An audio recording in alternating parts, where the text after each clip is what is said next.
New numbers coming out right now in Decision 2010. Tonight, we have the latest poll in the race for governor, along with two other big races.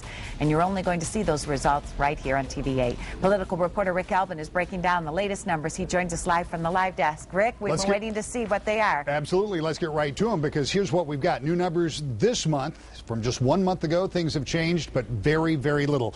Take a look at the numbers from today.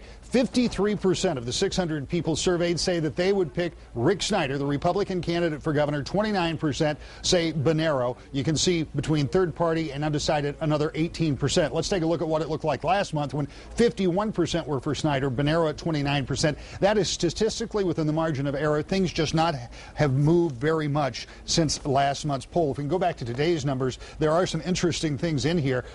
When you take a look at the people that are certain to vote for Rick Snyder, 69% of those 53% say they absolutely will, that they've ruled out Bernero. 66% say the same thing for Bernero. So it is interesting that you've got 2/3 of the voters that have signed on for good here. There are some other interesting numbers in here. For the first time, we're seeing some head-to-head numbers for the Attorney General's race. Here, Republican Bill Schuette also has a lead, but remember, there are a whole lot more undecideds here. 39% for Schuette. Democrat Layton has 25%. And let's move on to the Secretary of State's race. First time we've seen this. Ruth Johnson at 31%, Jocelyn Benson at 25%. All of this as we are now about 48 days. And a poll, of course, just a snapshot in a moment in time.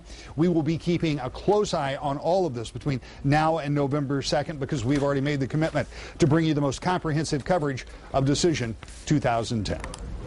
Thank you, Rick. Let me ask you this. You say this poll was taken over the weekend. It didn't include the theatrical display of crashing Snyder's town hall when Bernero was demanding a debate. Are those debates going to play a role, and did they at all yet, or the lack thereof, in this poll? I don't think in this poll. I don't think we saw that. You know, this news broke on Friday night. Why did it break on Friday night? Well, if you've got news that you want to get lost somewhere, you put it out on a Friday night. I can't say that's for sure why it came out then, but typically, if a politician, a campaign, or somebody else has news that you want to get lost in the news cycle, drop it Friday night, and hopefully it doesn't carry through the weekend. But Bernero took care of that by, as you say, showing up at the town hall meeting on Monday, and there's still conversation out there about the debates.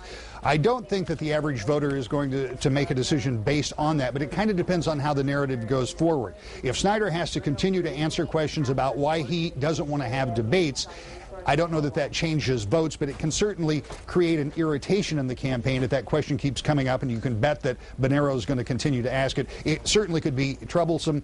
It could be more than that as we go along, just depending on how it plays out. But for right now, I don't think it had any impact on these numbers. But the next set of numbers, then we'll have a better view of that. Rick Alvin, thank you for that.